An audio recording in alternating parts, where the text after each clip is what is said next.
be hailed.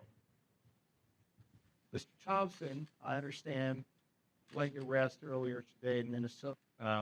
The officer quickly recognized the male as the suspect in the shooting. And within several seconds of the first contact, he had asked the suspect if he had been in New York City recently. And that really invoked a physical reaction from the suspect. He became visibly nervous, kind of shaking at that question. And he didn't really answer it directly. So that statement alone really said a lot. And the suspect didn't have to say a lot after that question to show that, he was very nervous at that point. We were able to pretty much find where he was at in the restaurant. And as soon as he was wearing a blue medical mask. As soon as we pulled that down, we asked him to pull it down. Me and my partner and I recognized him immediately, just for what we saw in the media, photos, videos, we just didn't even think twice about it. We knew that was our guy, but he was very cooperative with us. Didn't really give us too many issues. He's a father. So there are a lot of things that need to be followed up yet in this investigation. Certainly, there were a number of items that were found on his person, in his backpack, that have been inventoried, and we've begun to do an analysis of some of those. There were written documents.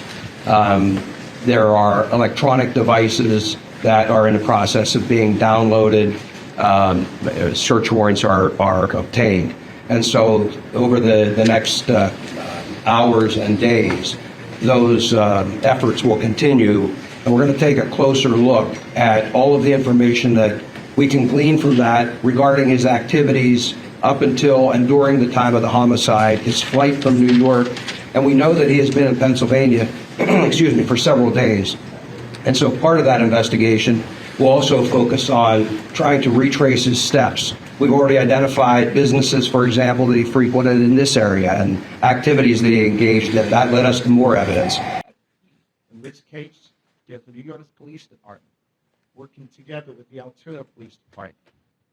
Violence can never be used to address political differences or to address a substantive difference, but to try and improve some ideological point. That is not what we do in a civilized society. That was true in Butler. It was true in New York City. It's true anywhere. That is not how you make progress in this country. The suspect here who shot at that CEO and killed that CEO is a coward, not a hero.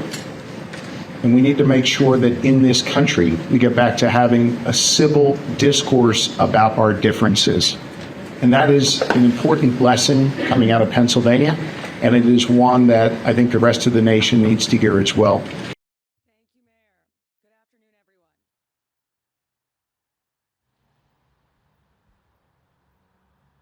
The suspect was in a McDonald's and was recognized by an employee who then called local police.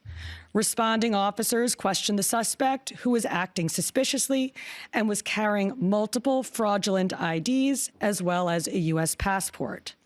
Upon further investigation, officers recovered a firearm on his person as well as a suppressor, both consistent with the weapon used in the murder. They also recovered clothing, including a mask consistent with those worn by our wanted individual. Also recovered was a fraudulent New Jersey ID, matching the ID our suspect used to check into his New York City hostel before the shooting incident. Additionally, officers recovered a handwritten document that speaks to both his motivation and mindset.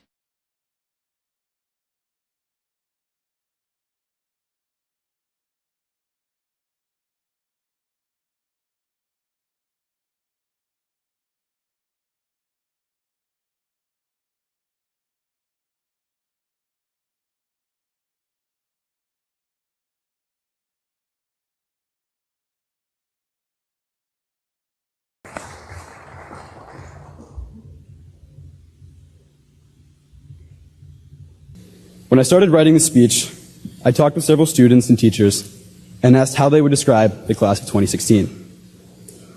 Many of the students characterized our class as inventive, in both imagination and initiative.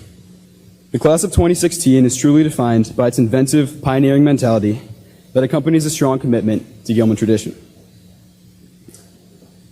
Throughout its time here at Gilman, the class of 2016 has been coming up with new ideas and challenging the world around it.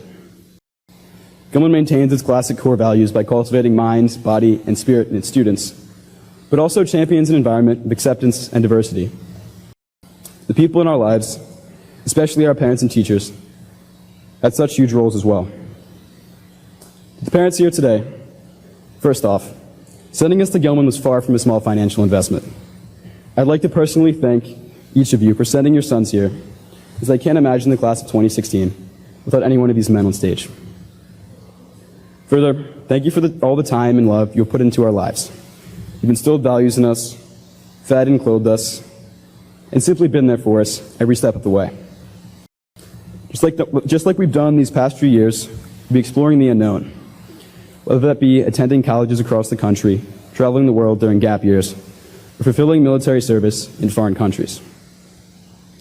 As we embrace the new, however, we won't forget the old. Our friendships, values, and memories from Gilman will always stay with us. Just like we've done these past few years, we'll be exploring the unknown, whether that be attending colleges across the country, traveling the world during gap years, or fulfilling military service in foreign countries. As we embrace the new, however, we won't forget the old. Our friendships, values, and memories from Gilman will always stay with us. So, to the class of 2016, a kind of class that only comes around once every 50 years. It's been an incredible journey, and I simply can't imagine the last few years with any other group of guys. Thank you.